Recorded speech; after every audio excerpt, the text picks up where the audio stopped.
Hello साथियों, welcome back to YouTube channel Addi classes.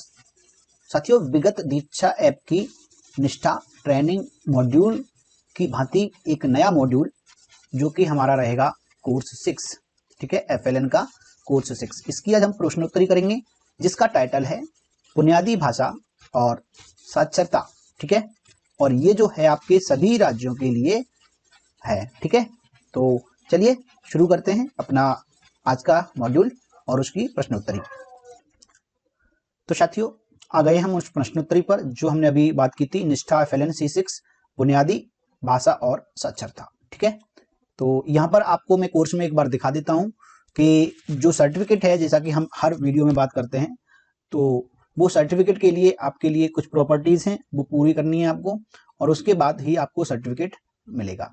जैसे कोई भी कोर्स होगा उससे पहले आपको निष्ठा 3.0 जैसे लिखा हुआ है इसमें, और इसमें लिखा हुआ है कि आपको इसको 100% कंप्लीट करना है, हर पार्ट को, प्लस 100% कंप्लीट करने के साथ साथ आपको इसकी प्रश्नोत्तरी है जिसको हम इसके क्वेश्चन आंसर बोलते हैं मॉड्यूल के, वो कम से कम आपके 70% होने चाहिए। इससे ज्यादा सही है तो अच्छी बात है, लेकिन कम से कम 70%, यानी कि हमारे 20 क्वेश्चन निकलते हैं और उसमें से आपको 70% यानी 14 कम से कम करने ही होंगे। अगर नहीं होते हैं तो आपको 3 प्रयास मिलते हैं, इन 3 प्रयास में आपको करना ही होगा। अगर नहीं कर पाते हैं तो चौथा प्रयास आपको नहीं मिलेगा और आपका सर्टिफिकेट इसका मॉड्यूल का नहीं आएगा, ठीक है। तो चलिए, ये रही आपके मॉड्यूल की बात, और अब लेके चलते हैं आपको डायरेक्ट प्रश्नोत्तरी पर।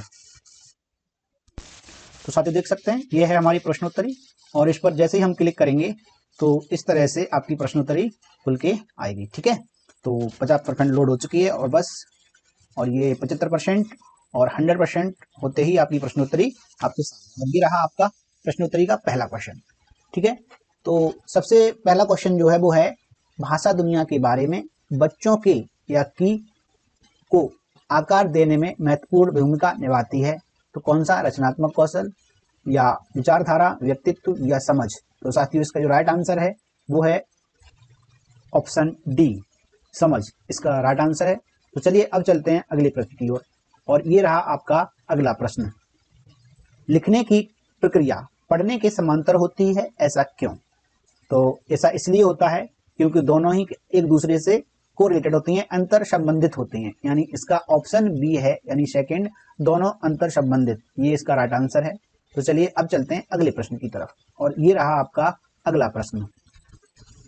भाषा कक्षा में शिक्षक पिक्चर टॉक अर्थात चित्रों के माध्यम से पाठ आधारित चर्चा का प्रयास करता है।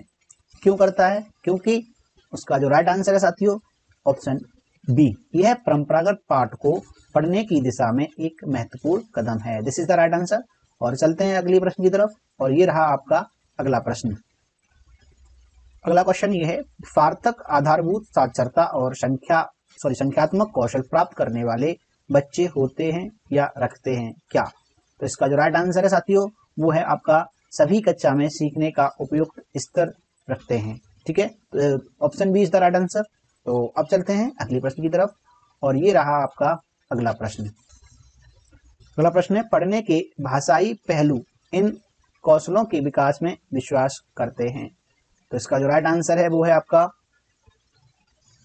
ऑप्शन डी, ग्राफोफोनिक जागरूकता, शब्दार्थ, वाक्य रचना और व्यवहारिकता। Option D is the right answer. चलिए अब चलते हैं नेक्स्ट प्रश्न की तरफ। तो ये रहा आपका अगला प्रश्न, पढ़ने का अंतिम लक्ष्य है। तो जो पढ़ने का अंतिम लक्ष्य है साथियों वो है आपका पाठ से अर्थ ग्रहण करना।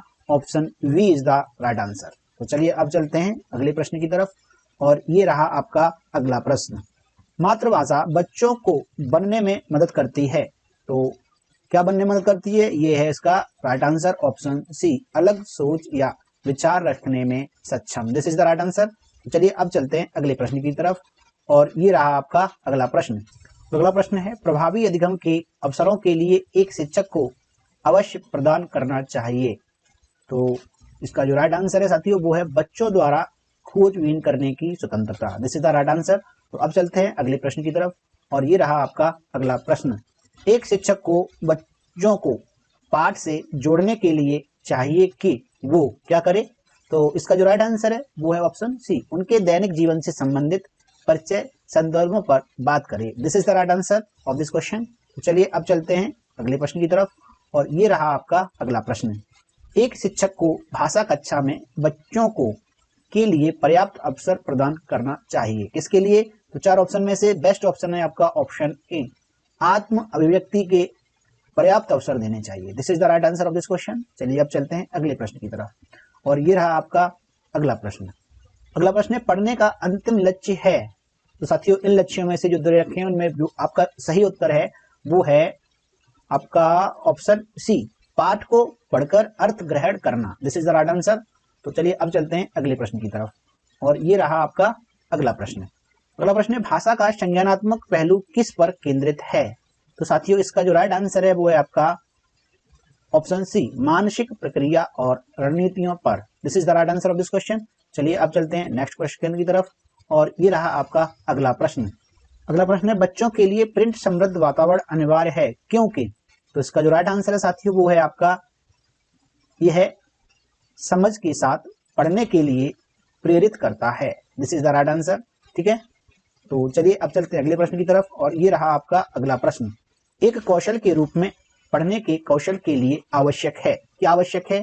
तो इसमें जो राइट आंसर है साथियों वो है आपका ऑप्शन सी, ध्वन्यात्मक श्रवण आधारित जागरूकता, पूर्व ज्ञान और अनुमान लगाना। This is the right answer of this question.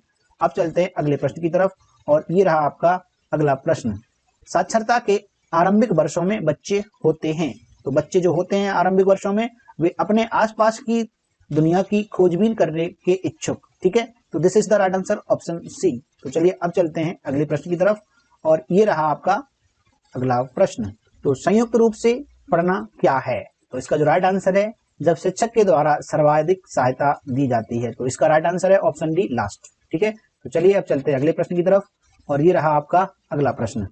अगला है, कहानी, कविता, तुकबंदी आदि साहित्य विधाएं एक शिक्षक को बच्चों को संलग्न करने में मदद करती हैं। बच्चों को किसमें संलग्न करने में मदद करती हैं? तो इसका जो राइट आंसर है बच्चों साथियों वो है सार्थक और प्रासंगोचित तरीके से। This is the right answer option B. तो चलिए अब चलते हैं अगले प्रश्न की तरफ, और ये रहा आपका अगला प्रश्न। पढ़ना अनिवार्य रूप से की एक प्रक्रिया है। किसकी एक प्रक्रिया है?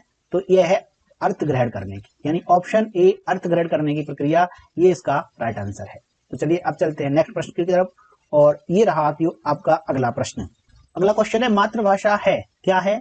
तो ये है बच्चों द्वारा सीखे जाने वाली पहली भाषा। ऑप्शन डी, लास्ट ऑप्शन इसका राइट आंसर है। चलिए ठीक है, तो अब चलते हैं अगले प्रश्न की तरफ, और ये रहा आपका अगला प्रश्न। तो अगला प्रश्न है, भाषा सीखने में अंतराल अवधि क्या है? तो इसका जो राइट आंसर है साथियों वो है ऑप्शन सेकंड, बी, अभिव्यक्ति की एक आत्मनिहित प्रणाली का विकास भाषा सीखने में अंतराल अवधि कहलाता है। ठीक है, तो this is the right answer of this question. तो साथियों, यहाँ पर अपने 20 क्वेश्चन थे वो कंप्लीट हो गए हैं, और अब स्कोर की जांच करते हैं और सबमिट करते हैं। और यहाँ पर हमने सबमिट कर दिया है 19 आउट ऑफ 20, यानी हमने 19 स्कोर प्राप्त किया, 20 में थे वो सही है। ठीक है, तो अब मिलेंगे आपके साथ नेक्स्ट वीडियो में नेक्स्ट टॉपिक के साथ। Thank you.